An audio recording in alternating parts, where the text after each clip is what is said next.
sat in the corner of the room. Everything's reminding me of you. Nursing an empty bottle and telling myself you're happier, aren't you? Well, ain't nobody hurt you like I hurt you, but ain't nobody need you like I do.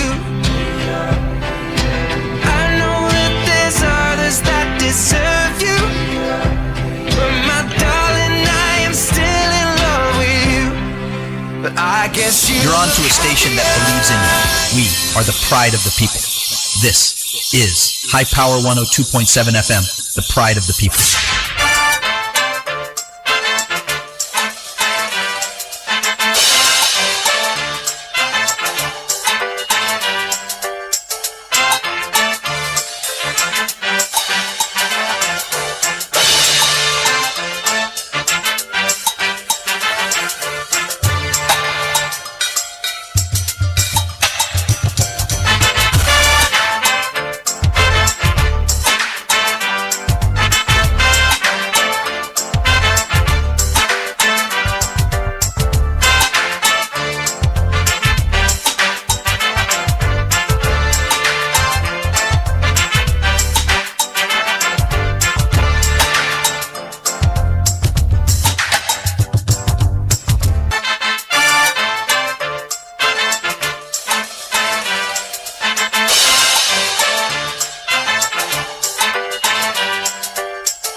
Beautiful Monday morning to you listeners out there, and of course the program you're on to is In the Papers, coming to you from the stables of iPower 102.7 FM. It is a program where we preview and review newspaper headlines and news making rounds in the papers for your listening pleasure, and I am Inioluwa Adekoya. With me on the program this morning is Florence E. Barrymore. Yes, and this morning I've got the Guardian newspaper, the Daily Post newspaper, the Daily Trust newspaper. We've got headlines from the Hope newspaper this morning, the Daily Post, the Guardian, the Nation, and the Punch newspaper. Right now, we will take a short break. When I get back, we will give you headlines making rounds in the papers this morning.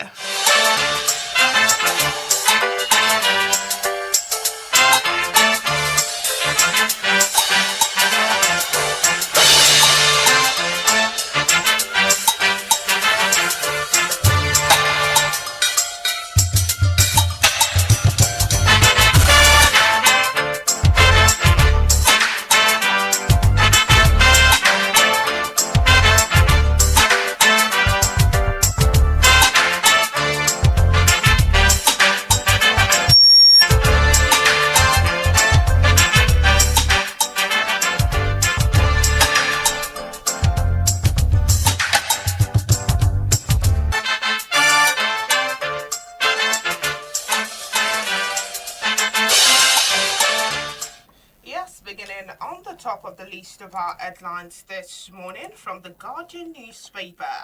Oyebanji returns, wins in 16 local governments. Still talking headlines. From the Hope newspaper this morning. Of course, talking about Father's Day celebrated yesterday. Nigerian father lament mental health struggles and economic hardship. Still on the Guardian newspaper, Tinubu hails Oyebanji historic re-election, urges inclusive governance. Yes, still taking headlines from the Hope newspaper this morning, where we have kidnapped pastor's son rescued after 3 weeks in Ondo forest. Yes, still on the Guardian newspaper, Remy Tinubu hails fathers as pillars of families, nations. Yes, still taking headlines from the Hope newspaper this morning, where we have rainstorm wrecks Iju and Itaogbolu General Hospital, damages homes and shops. Still on the Guardian newspaper, Atiku Amechi's presidential bid unsettles ADC. Away from the Hope and now to the Punch, where we have Secure Nigeria, protect citizens. Of course, criminologist urges Tinubu. And now quickly to the Daily Post newspaper. Youth raised alarm over alleged renewed Hope government registration in Taraba community. Yes, still taking headlines where we have this from the Punch. JAM access affiliated degree courses in College of Education. Call Igbo or to Hada Fulani Group urges Tinubu Makinde. Still taking headlines where we have Lassa fever kills 214 as fatality rate rises to 25%, says NCDC. Yeah, still talking headlines. IPOB Nnamdi Kanu expels Chika Edoziem Oda's members of dissolved DOS. Still taking headlines from the Punch newspaper this morning, where we have Dangote imported 1.46 billion liters of blended gasoline, and that's a report is coming from NMDPRA. Yes, still on the Daily Post newspaper, talking insecurity, school enrollment under threat in Nigeria as bandit attack rumors spread. Away from the Punch and now to Daily Post, where we have mob violence threatens rights to life in Nigeria, and that report is coming from Amnesty International. Still on the Daily Post newspaper, we can no longer negotiate with bandits, Gumi faults Nigerian government. We are still on Daily Post, where we have school enrollment under threats in Nigeria as bandit attack rumors spread. Yes, and now quickly moving to the Daily Trust newspaper, talking primaries. APC battle petition 4 days to opening of INEC portal. Yes, still on Daily Post, where we have Lagos to establish waste police to ensure sanitation rules. Still on the Daily Trust newspaper, Kokoso responsible for Nigerians' hardship, Rara alleges. Yes, stop behaving like an emperor. You are a tenant in Aso Labour leader knocks Tinubu. Yes, still on the Daily Trust newspaper, federal government prioritize and safe return of all your abducted pupils, teachers. Yes, away from that and now to the Guardian, where we have from airport to airlines, government sinks over 500 billion in new carrier and fleets. Still talking headlines from the Daily Trust newspaper, mob burns woman to death over child theft rumor in Kaduna. Yes, still on the Guardian newspaper, where we have troops arrest 2 suspected kidnappers in Borno, recovers AK-47 rifle. Yes, still taking headlines from the Daily Trust newspaper, Nasani Ria partner on renewable energy production. We would go on a short break. When we come back, we continue the rest of the headlines and their stories therein.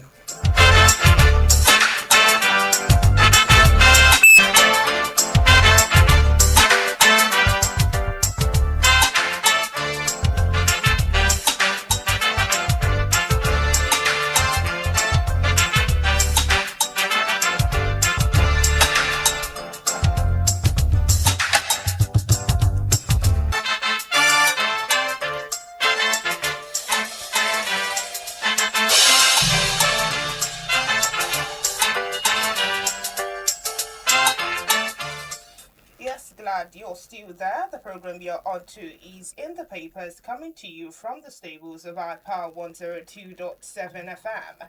Beginning on the top of the list of our news this morning, Oyebanji returns, wins in 16 local government. And now to the details. The Ekiti State Governor and candidate of the All Progressive Congress APC, Biodun Oyebanji, has won all the 16 local government areas in Ekiti State governorship poll, according to results announced by the Independent National Electoral Commission (INEC) in the early hours of Sunday. If that news aligns with your interest, it is on the Guardian newspaper with the headline Oyebanji returns, wins in 16 local governments. Yes, still taking headlines, and this coming to you from the Hope newspaper this morning. Yes, where we have rainstorm wrecks Iju Itaogbolu General Hospital, damages homes and shops. Are now the details. A severe rainstorm has wreaked havoc in Iju and Itaogbolu community in Akure North local government area of Ondo State, destroying parts of General Hospital and damaging several homes and shops in the area. The storm, accompanied by heavy wind, that reportedly struck the community on Sunday evening, leaving residents and health workers counting their losses. Eyewitness said the heavy downpour, coupled with strong wind, caused extensive damage, forcing many residents to seek safety as the storm wiped through the town. At the General Hospital, sections of the hospital building were damaged, leaving patients and staffs in panic as part of the facilities were exposed to the element. Findings revealed that the hospital's solar panel and solar powering lighting system were completely destroyed by the storm. Medical equipment and wet were also affected following rainwater disruption healthcare service at the facility. Sources at the hospital disclosed that a diagnosis investigation requiring electricity could no longer be carried out as the solar power system, which serves as the hospital's major source of electricity, had been damaged. Despite the scale of destruction, no life was reportedly lost in the incident. Some affected residents have appealed to both the federal government and the state government to come to their aid in order to cushion the effect of their losses suffered. For details of data news, see the Hope newspaper with this headline. Rainstorm wreaks havoc in Iju and Itaogbolu General Hospital, damage homes and shops. Still on the Guardian newspaper and still talking Ekiti election, Tinubu hails Oyebanji historic re-election, urges inclusive governance. And now to the details. President Bola Tinubu has congratulated Ekiti State Governor Biodun Abayomi Oyebanji on his decisive victory in Saturday's governorship election, describing the outcome as a resounding endorsement of his administration's performance and a vote for continuity. In a statement issued by Special Advisor on Information and Strategy, Bayo Ononuga, the president praised the people of Ekiti State for conducting themselves peacefully and orderly throughout the electoral process, saying their participation reflected confidence in democratic governance. Tinubu also commended security agencies for maintaining law and order during the election, while charging the Independent National Electoral Commission (INEC) to build on the success of Ekiti poll by ensuring future elections remain peaceful, free, fair and credible as the country prepares for Osun State governorship election in August and the 2027 general election. The president further noted that with his overwhelming victory, Oyebanji has become the first governor in Ekiti State's history to secure re-election back-to-back, describing the feat as a landmark achievement. According to Tinubu, the governor earned a renewed mandate through tangible progress recorded during its first term, particularly in infrastructure development, agriculture, youth employment, education, healthcare, and rural development under the BOA agenda. If that news aligns with your interest, it is on the Guardian newspaper with the headline, Tinubu hails Oyebanji historic re-election, urges inclusive governance. Still taking headlines from the Hope newspaper, where we have a talk on Father's Day. Nigerian fathers lament mental health struggles and economic hardship. Now the details. As Nigerians celebrate Father's Day 2026, many fathers say they are battling in silence but severe mental Many fathers say they are battling a silent but severe mental health crisis driven by crushing economic hardship and deep societal pressure. They also decry systematic gender bias and the lack of support structure for men in Nigeria and across Africa, urging an immediate nationwide commitment to mental health advocacy and institutional recognition for men. Fathers who spoke with the news agency of Nigeria on Sunday in Lagos highlighted their desire for stronger family bond and more inclusive society. The news agency report that Father's Day 2026 has been celebrated on Sunday, June 21. It is an annual observance marked on the third Sunday of June, underscoring the psychological burden modern men carry. A man's mental health advocacy, Miss Alima Layani, said a severe mental health crisis driven by restlessness, societal pressure, and economic challenges was quite affecting Nigerian fathers. Lione, founder and executive director of the Life Abuse Foundation, painted a grim picture of the challenges of confronting men across the country, including underemployment, financial inadequacy, and alarming rate of unreported domestic violence against men.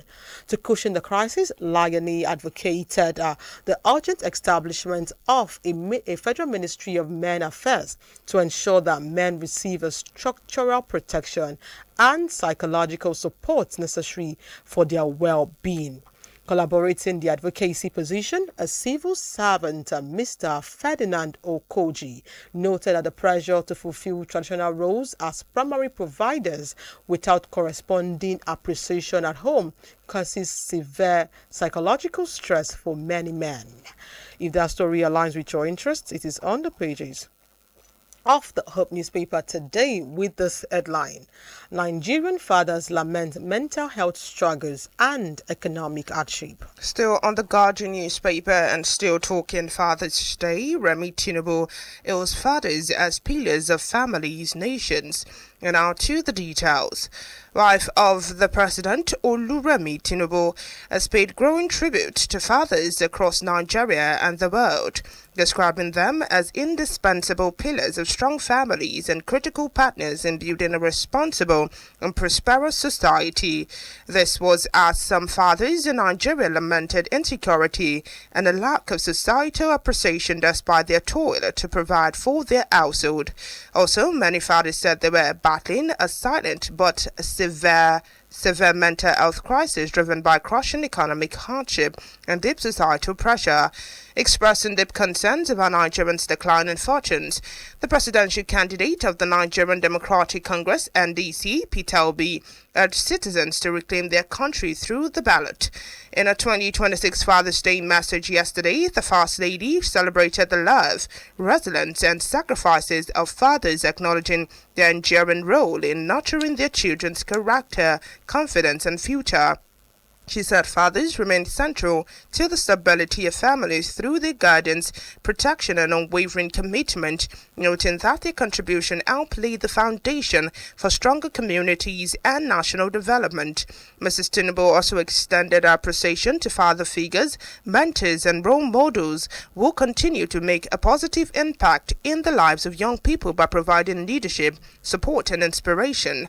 If that news aligns with your interest, it is on the Guardian newspaper with the headline: Remi Tinubu hails fathers as pillars of families, nations. Still taking headlines from the Hope newspaper, where we have APC dominate by elections, win 5 of 6 seats. Now the details.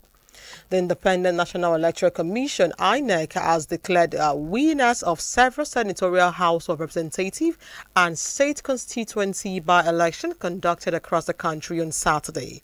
The results are so far announced showed that All Progressive Congress (APC) secured victory in 5 of 6 seats, while the People's Democratic Party, PDP, won the River South East Senatorial District. The results were announced by INEC returning officers across the affected constituencies. In the Ondo South Senatorial District by-election, the APC candidate Dayo Faduyile polled 68,474 votes and defeat Inioluwa of the Allied People Movement (APM) to score 1,411 votes. The election was held following the appointment of Senator Jimoh Ibrahim as Nigeria's permanent representative of the United Nations. Yes, if that story aligns with your interests, it is on the pages of the Hope newspaper with this headline: APC dominator by election win 5 of 6 seats. Still taking news from the Guardian newspaper, Atiku Amechi presidential's bid unsettles ADC. And now to the details. Barely 1 week after the African Democratic Congress, ADC presidential candidate Atiku Abubakar announced former Minister of Transport Rotimi Amechi as his vice presidential candidate, the party may be headed for another crisis. Checks reveal that the party chieftain loyal to Atiku and supporters of Amechi were quarreling over the choice of the VP candidates as the former called for his replacement. However, Atiku's camp has explained the delay in unveiling Amechi as the principal running mate for the 2027 general election. Meanwhile, a chieftain's ADC in Katsina State, Mustafa Inuwa, has warned that party supporters are beginning to lose confidence in the party as the dispute over its governorship candidate selection process remains unsolved. Recent reports gathered that while both parties to the simmering trouble in ADC are maintaining stolid silence, Amechi supporters convinced him to proceed with a court case against the ADC presidential primary if his name was not uploaded by the Independent National Electoral Commission (INEC) on the portal by the 27th of June. On the 5th of June, the National Publicity Secretary Bolaji Abdullahi disclosed that Amechi had been chosen as Atiku's running mate, describing the AA pairing as a unity and rescue ticket. However, no sooner than Amechi's choice was made public than Atiku's loyalists started kicking against his nomination, contending that it was being propelled by associate of former President Muhammadu Buhari for the All Progressive Congress APC bloc. Further, Atiku allies, largely drawn from People's Democratic Party (PDP) splinter, alleged that Amechi demonstrates unyielding independence that would make it possible for them, Atiku's inner men, to find relevance in the emerging scheme of things. If that news aligns with your interest, it is on the Guardian newspaper with the headline: Atiku Amechi presidential bid unsettles ADC. Away from the Hope newspaper this morning and now to the Punch, where we have JAM Axis affiliated degree courses in College of Education. Now the details. The Joint Admission and Matriculation Board has finally ended admission into affiliated degree programs run by College of Education, marking a major shift in Nigeria's teachers' education system and effectively making the Nigerian Certificate in Education the sole entry route into the institution for 2026-2027 academic section. The decision is contained in JAM's newly released NCE/ND Agric registration guideline issued by the Office of the Registrar for June 2026. Under the new policy, the board declared that no admission into any affiliated program in any college of education from the 2026-2027 section. JAM also ruled out direct admission into 100 or 200 level in College of Education, insisting that all fresh entrants must now come through the NCE program. Developments have signaled the end of an era from affiliated degree programs, which for decades enabled College of Education to award university degrees through partnership with conventional universities. The reform is expected to affect thousands of candidates who who applied for degree programs through affiliated College of Education for the 2026 admission cycle. To cushion the impact, JAM outlined options for candidates who had already selected affiliated College of Education for degree programs through direct entry. According to the board, affected candidates may apply for the change of institution at no cost, transfer to the parent university to which the degree program is affiliated, or allow their second choice institution to become their first choice for admission process. JAM added that candidates wishing to switch institution had been given up to June 22 to complete the process. Similarly, candidates seeking 100 level admission into affiliated College of Education through the Unified Tertiary Matriculation Examination have been presented with 3 options: change institution, evaluate their second choice institution to the first, or migrate to NCE program. The board said candidates who opt for the NCE route would be required to obtain an O-level verification code from their relevant examination body and pay only 700 naira as registration fee on the JAM portal. For details of that news, see the Punch newspaper with this headline: JAM access affiliated degree courses in colleges of education. And now quickly I take a flight to the Daily Post newspaper. Call Igbo or to order. Fulani groups urges Tinubu Makinde. And now to the details. A Fulani social cultural organization under the aegis of the Concerned Fulani People of Nigeria has called on President Bola Tinubu and Governor Seyi Makinde of Oyo State to call Yoruba Nation agitator Sunday Adeyemo, popularly known as Sunday Igboho, to order over inflammatory remarks against Fulani communities in Oyo State.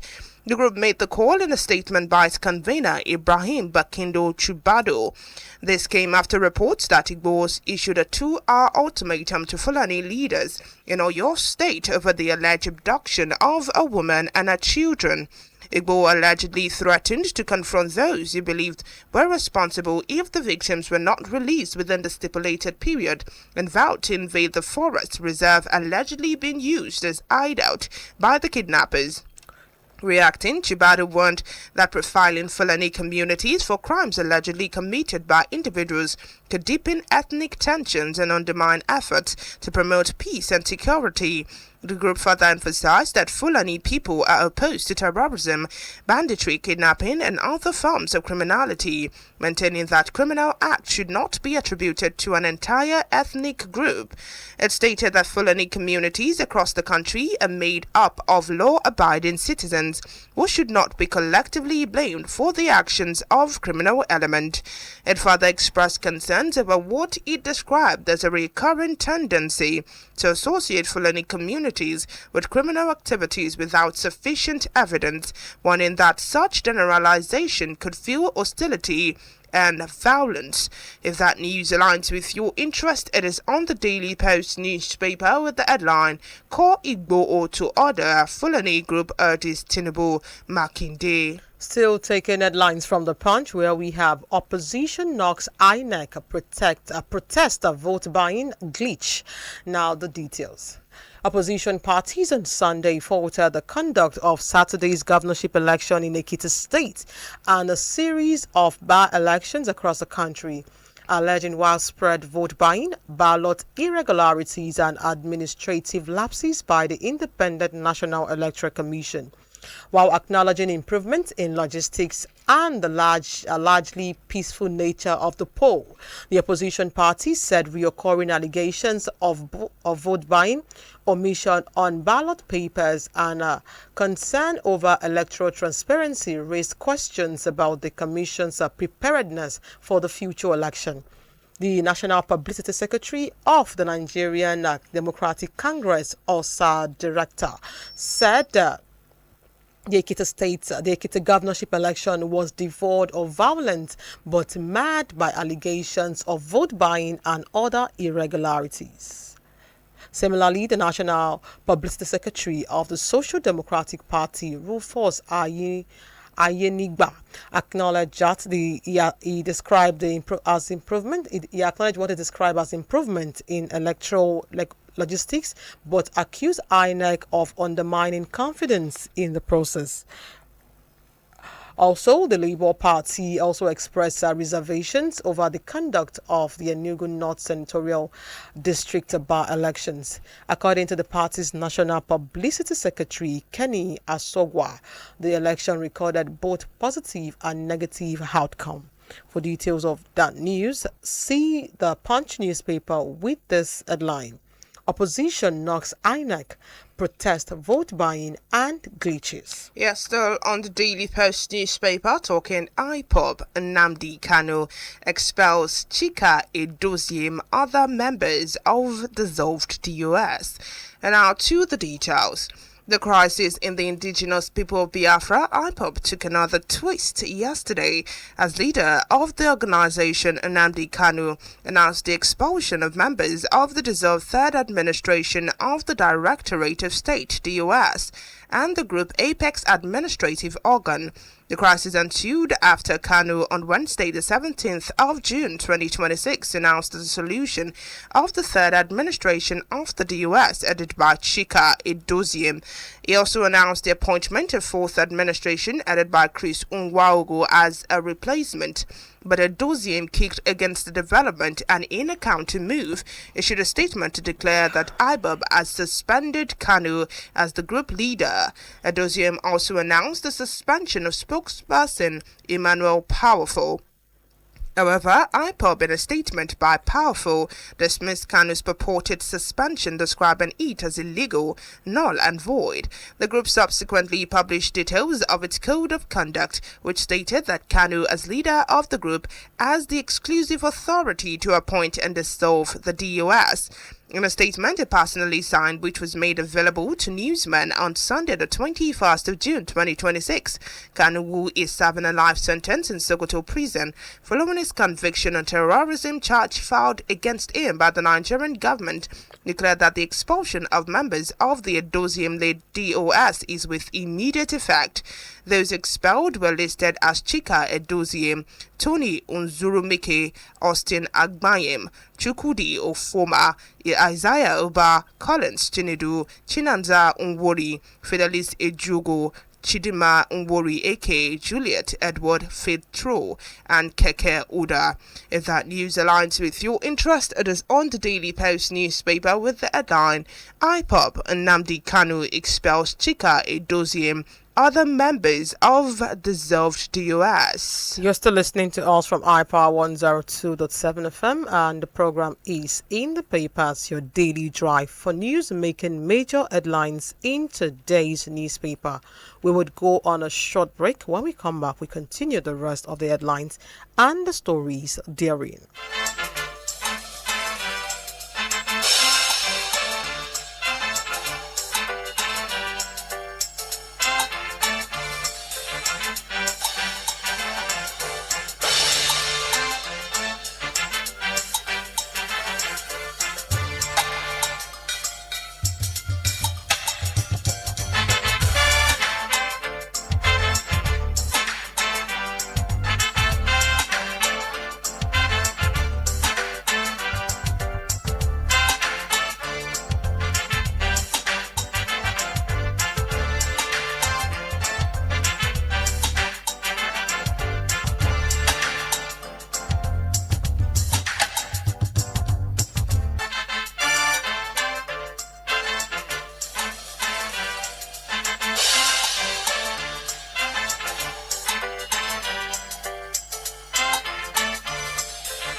Yes, glad you're still there. The program is In the Papers on iPower 102.7 FM. Yes, now back to the pages of the Daily Post newspaper. We can no longer negotiate with bandits, Gumi forced Nigerian government. And now to the details. Controversial Islamic cleric Sheikh Ahmad Gumi has hinted that he and other clergymen can no longer negotiate with bandits Gumi faulted the decision of the Nigerian government to declare bandits as terrorists. The Islamic scholar, known for visiting bandits in their hideout in the past, spoke in a viral video. He said, and I quote, "We don't want to push them into terror beyond what they are doing now because it can get worse. They have shown us their willingness to negotiate. So people that are ready to negotiate, why are you rushing to declare them bandits so that you can use whatever weapons you bought? Before they used to catch Boko Haram and present them to authorities in Zamfara, but now they are all terrorists. Secondly, the only door that is remaining for us clergy to go in and negotiate with them is closed permanently." If that news aligns with your interest, it is on the Daily Post newspaper with the headline, "We can no longer negotiate with bandits, Gumi faults Nigerian government." Still taking headlines from the Punch, where we have NUC approves 6 courses for Uniben. Now the details. The National Universities Commission has approved 6 new full-time programs at the undergraduate and postgraduate levels, effective from 2026-2027 academic section for the University of Benin. A statement on Sunday by the institution's public relations officer, Dr. Benedicta Ehari, noted that the courses were approved following the successful resources assessment of proposed courses at the institution. She said there are 2 among the newly approved undergraduate programs would help to address the threats at experts in the discipline in the country's health sector. The statement reads, and I quote, "Following the successful resources assessment of proposed courses at the University of Benin, the National Universities Commission has approved for the institution 6 new full-time programs at the undergraduate and postgraduate levels, effective from 2026 and 2027 academic section. Among the newly approved undergraduate programs are 2 special courses, Bachelor's in Speech Language Therapy and Bachelor's in Occupational Therapy. These programs manifest the effort by the universities to pioneer the policy initiative of the Minister of Education, Dr. Tunji Alausa, on the need to train skilled manpower in the 2 fields of study to address the threats of experts in the discipline in the country's health sector. Other undergraduate programs approved are BSc International Relations, BSc Intelligence and Security Study, BEd Primary Education, BNSC Nursing Science in collaboration with the University of Benin Teaching Hospital. According to the statement, the university's Center of Excellence in Space Science Technology and Application will offer master's and PhD degrees in remote sensing and aeronautic engineering. For details of that story, see the Punch newspaper with this headline, NUC approves 6 courses for Uniben. Still on the Daily Post newspaper, our phones bugged, they are following us. El Rufai's wife raises alarm. And now to the details. Ashia El Rufai, the second wife of the former governor of Kaduna State, Nasir El Rufai, has raised the alarm that she and her co-wives, Aishatu El Rufai, are being tracked and monitored. Ashia El Rufai raised the public alarm via an update shared on her Facebook account. According to her, their personal communication lines have been compromised, expressing fear regarding their safety. She said that authorities should be held accountable if any harm comes to them. The statement she made reads, and I quote, "They are following me and I start to let the world know that if anything happens to us, the government should explain. Our phones are bugged, our life is in danger." This comes on the use of a growing concern over El Rufai's continued detention. If that news aligns with your interest, it is on the Daily Post newspaper with the headline, "Our phones bugged, they are following us. El Rufai's wife raises alarm." Yes, still taking headlines and now from Daily Post newspaper this morning, where we have Lagos Tax Force impounds 278 illegal Okada in 1 week. Now the details. Lagos State Task Force has impounded 278 illegal commercial motorcycles, popularly known as Okada, during a week-long enforcement operation carried out across different parts of the state. The enforcement exercise targeted operators violating the ban on commercial motorcycles on highway and restricted routes as provided under the Lagos State Transport Sector Reform Law of 2018. The operation followed an earlier crackdown conducted weeks ago and formed part of the ongoing efforts by the Lagos State government to strengthen security and safeguard lives and properties, in line with the renewed enforcement drive championed by the Commissioner of Police, Mr. Fatai Tijani. Areas covered during the operation included Ikorodu, Agric Bus Stop, Festac First Gate, Mazamaza Iyano School, Iyano Iba, Idimu Road, Egbeda Kola Bus Stop, Iyano Kwaja, Ikotun Roundabout, Ijaye in Ojokoro, Bega Bus Stop, Ojodu, Akonwaja Roundabout, Igondo Bus Stop, Lasu Iba Road, and Pipeline Road in Idimo. According to Task Force, several riders were apprehended from operating on prohibited routes and major highways in defense of traffic and public safety regulations. The agency also disclosed that some of the riders were caught transporting hazardous materials, including petroleum products and gas cylinders, while others were found carrying school children and toddlers in unsafe condition on busy roads.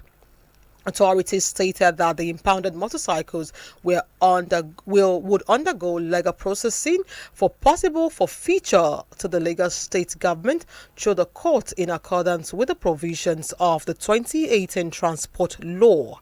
Chairman of the Lagos State Task Force, Chief Superintendent of Police Adetayo Akerele, said the enforcement exercise would continue until operators comply fully with the law. If that story aligns with your interest, it is on the pages of Daily Post newspaper.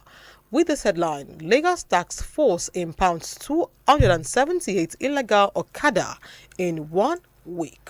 And on the Daily Trust newspaper, Kankaso responsible for Nigerians' hardship, Rarara alleges. And now to the details. Popular political musician Dauda Kahutu, popularly known as Rarara, has accused former Kano State Governor and leader of Kwankwasia movement, Rabiu Musa Kwankwaso, of contributing to some of the economic and administrative challenges currently facing Nigeria.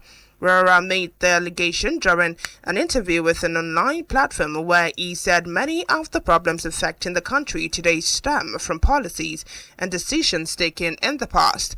According to him, one of the major issues that is withholding of local government funds by higher levels of government instead of allowing local council full control of their finances for grassroots development projects.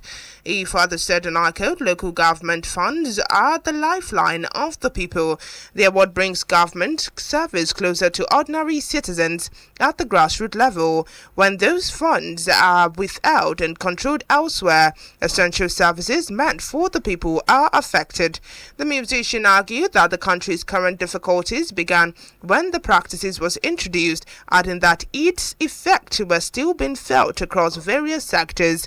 He further claimed that the lack of financial autonomy for local government had slowed development efforts, particularly in education, healthcare, water supply, and rural infrastructure. Rara further stated that if Nigeria is to achieve sustainable development and economic growth, local government must be granted full authority to manage their affairs and resource without interference. If that news aligns with your interest, it is on the Daily Trust newspaper with the headline, Kankaso responsible for Nigerians' hardship, Rara alleges. Okay, still taking headlines from the Daily Post newspaper, where we have a talk on insecurity.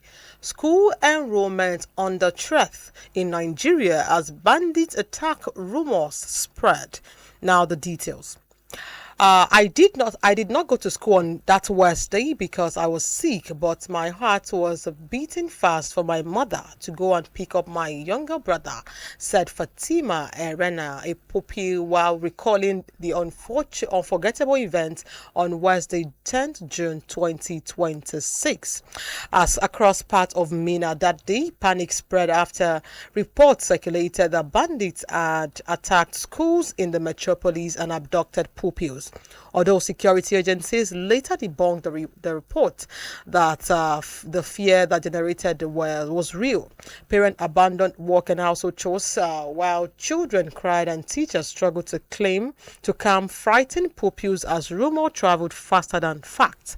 What happened in Mina was not an isolated incident. From Niger to Edo, Enugu, Lagos, Ogun, and Imo State, as well as Abuja, the Federal Capital Territory, reports of school attacks, kidnap threats, and unverified security alerts have increasingly triggered anxiety among parents and disrupted learning. The incident highlighted a growing reality in Nigeria's education sector. Even when no attack occurs, rumors of school kidnappings are creating real panic, disrupting learning, and exposing a deep fear among parents and children. The rumors spread through communities in Basoka, also a part of Mina, as well as the Sabon Wuse, the Tafa local government, and the Lambata in Gujarat local government, where unverified reports of alleged school attacks had triggered panic among parents, pupils, and school authorities. According to pupils who spoke with Daily Post, teachers informed students of the situation between 1 p.m. and 2 p.m. What followed was confusion as children ran in different directions while others anxiously waited for their parents or guardian. Some pupils broke down in tears as rumors spread across the school premises. For details of that news, see the Daily Post with this headline: School enrollment under threat in Nigeria as bandits attack, rumor spreads. Yes, so on the Daily Trust newspaper, mob burns woman to death over child theft rumor in Kaduna. And now to the details. A woman was reportedly lynched and set ablaze by angry mob in Maraban Jos, Igabi local government area of Kaduna State, following allegations that she attempted to steal children.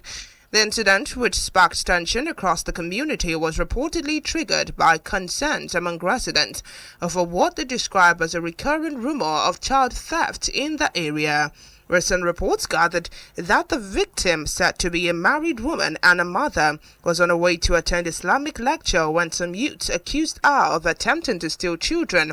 Witnesses said the accusation quickly spread through the community, attracting a large crowd that descended on the woman and assaulted her before security personnel intervened.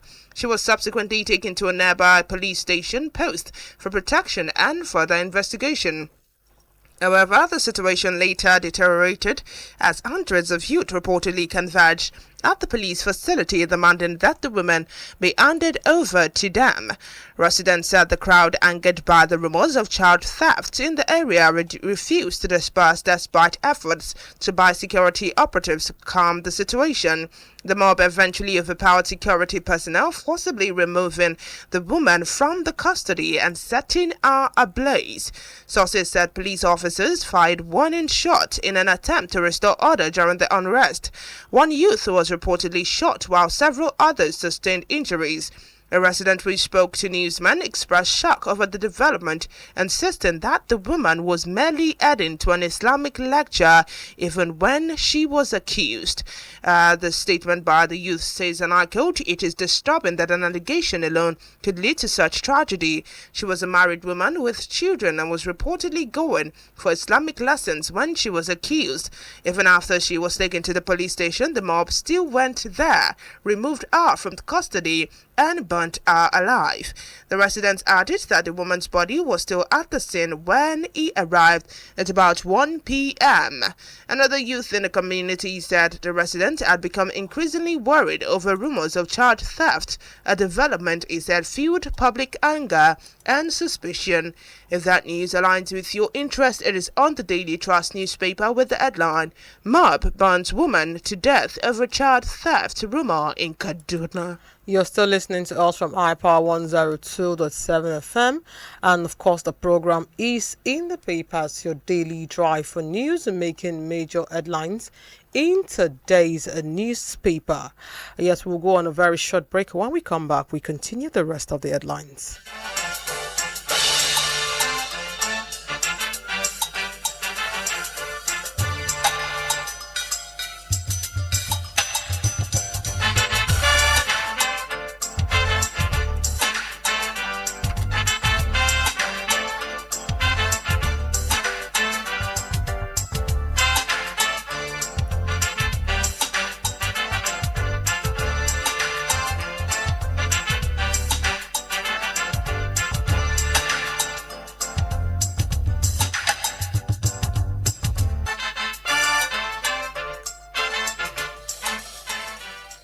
Yes, glad to have you back. If you're just joining us, the program is in the papers on iPower 102.7 FM. Yes, still on the Daily Trust newspaper, talking Ekiti governorship.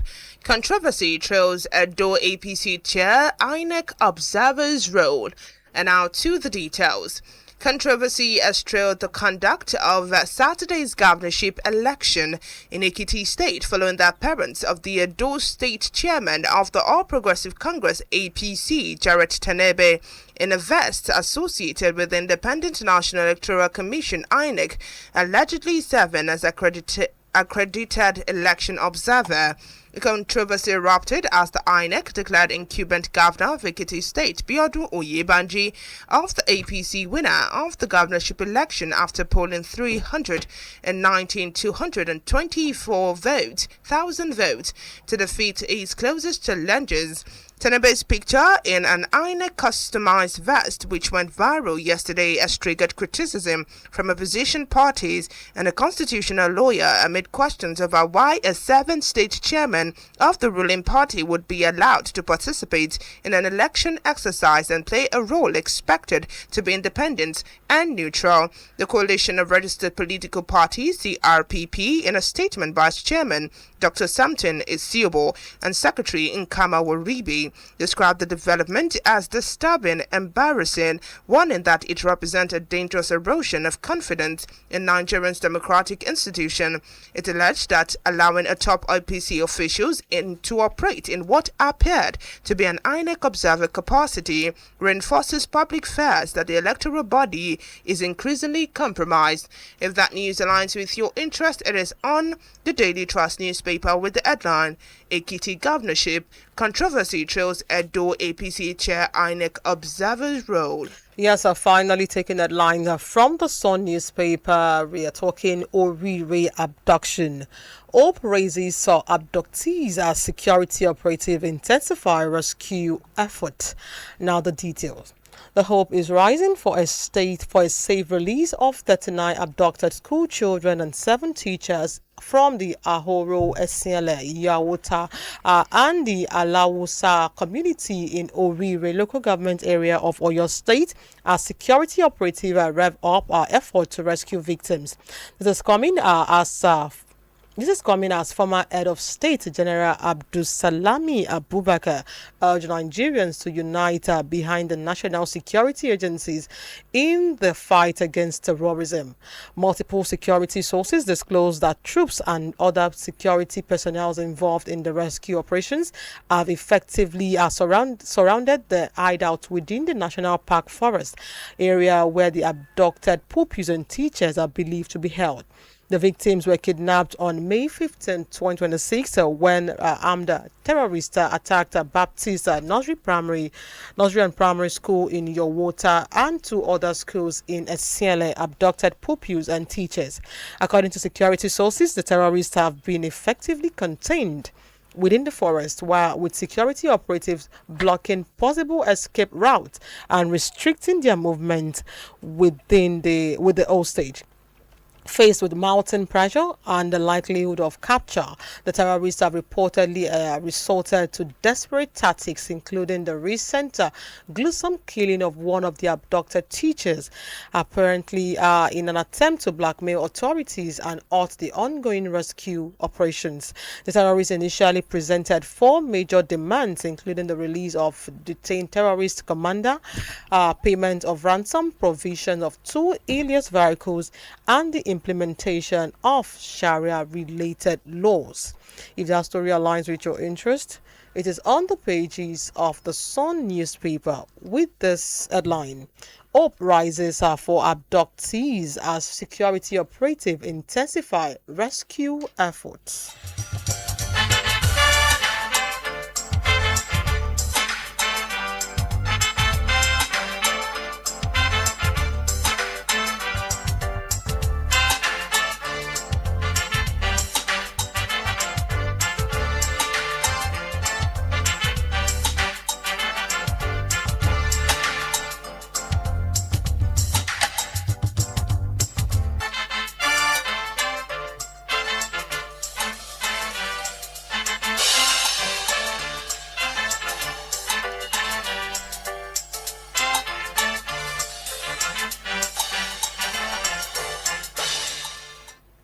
Yes, because our time is fast spent on the program this morning, we will call it a wrap on today's edition of In the Papers on iPower 102.7 FM.